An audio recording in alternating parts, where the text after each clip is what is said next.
अगला जो टॉपिक मैं शुरू करने जा रहा हूँ वो है प्रजनन। तो प्रजनन का तात्पर्य क्या है? सबसे पहले बात ये आती है दोस्तों कि जो सजीव है, सजीवों में अपने समान संतान उत्पन्न करने की जो क्षमता पाई जाती है उसी को हम क्या कहते हैं? प्रजनन कहते हैं या फिर जनन कहते हैं। और जीवों में जो जनन पाया जाता है उसके दो प्रकार बताए जाते हैं, जिसमें से एक होता है अलैंगिक जनन और दूसरा होता है लैंगिक जनन।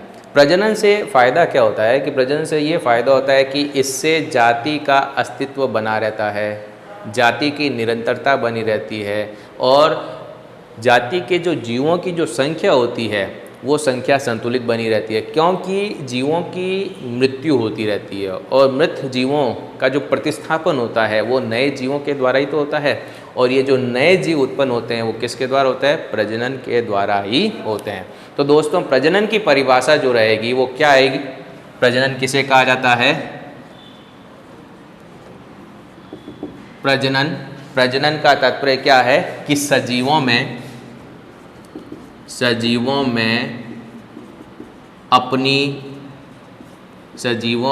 अपनी जाति के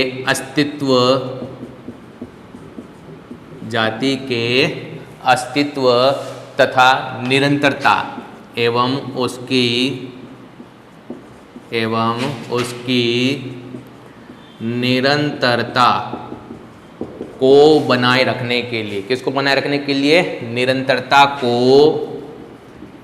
बनाए रखने के लिए अपने समान संतान उत्पन्न करने की, अपने समान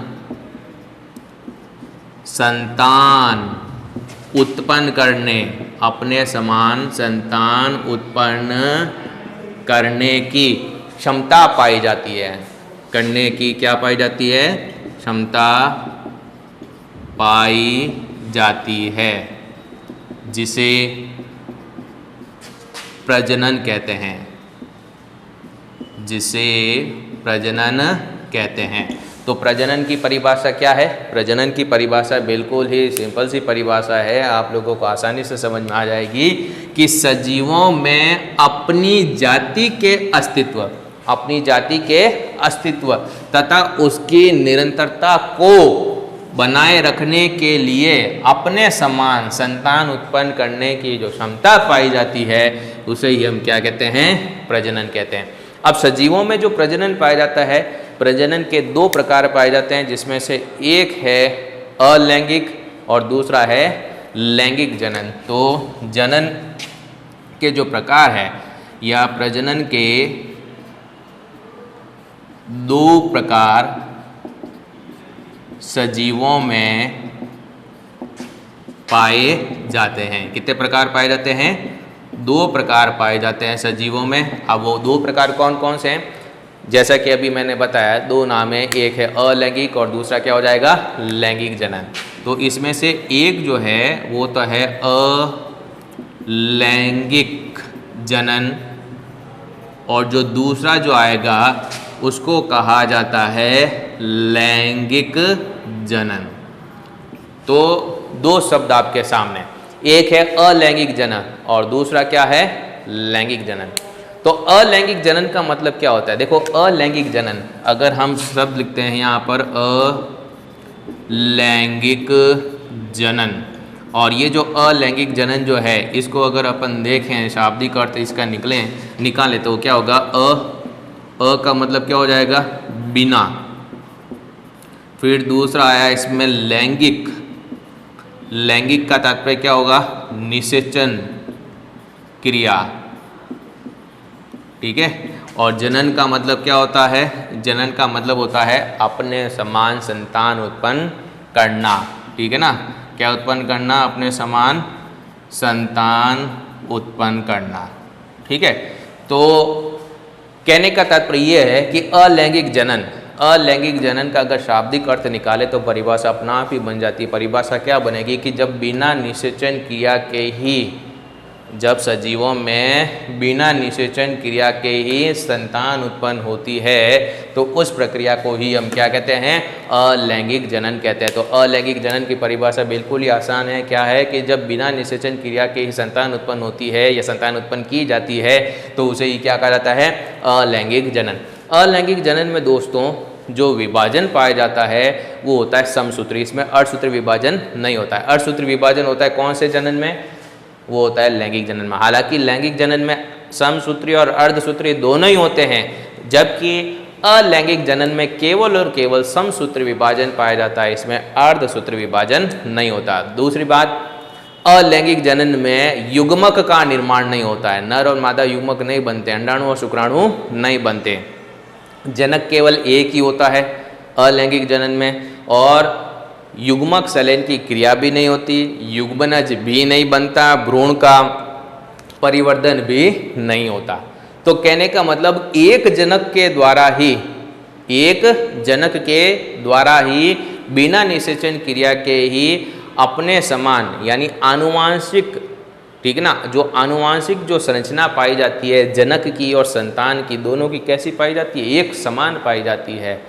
तो ऐसे जनन को ही हम क्या कहेंगे, अलैंगिक जनन। तो मैं परिभाषा इसके बारे में लिख रहा हूँ, अलैंगिक जनन किसे कहा जाता है, सजीवों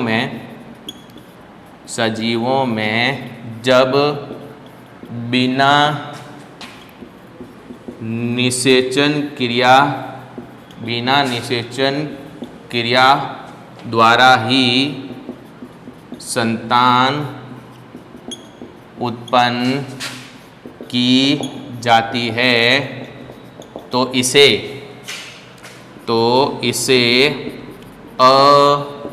अलैंगिक जनन कहते हैं। ठीक है, तो बिना निषेचन क्रिया के द्वारा ही संतान उत्पन्न की जाती है तो इसको क्या कहेंगे, अलैंगिक जनन कहेंगे। इसमें समसूत्री विभाजन, कौन सा विभाजन, समसूत्री विभाजन होता है, युग्मक निर्माण, युग्मक संलयन, युग्मक निर्माण, युग्मक संलयन,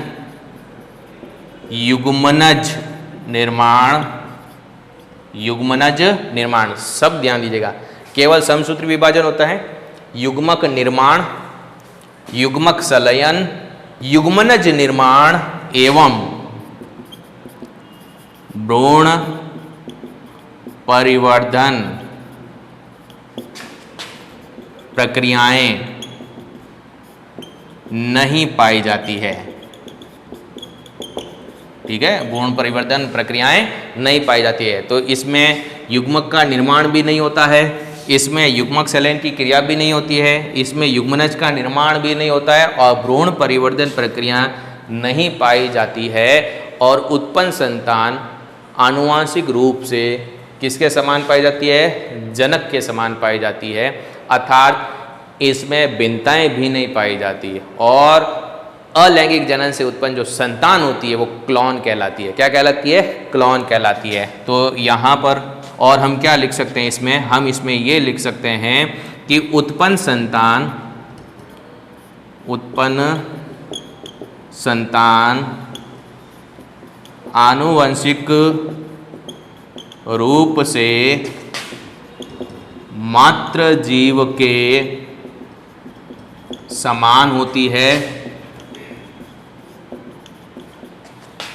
इसमें केवल एक जनक ही पाया जाता है, एक जनक ही पाया जाता है और अलैंगिक जनन से उत्पन्न संतान को क्लॉन कहते हैं।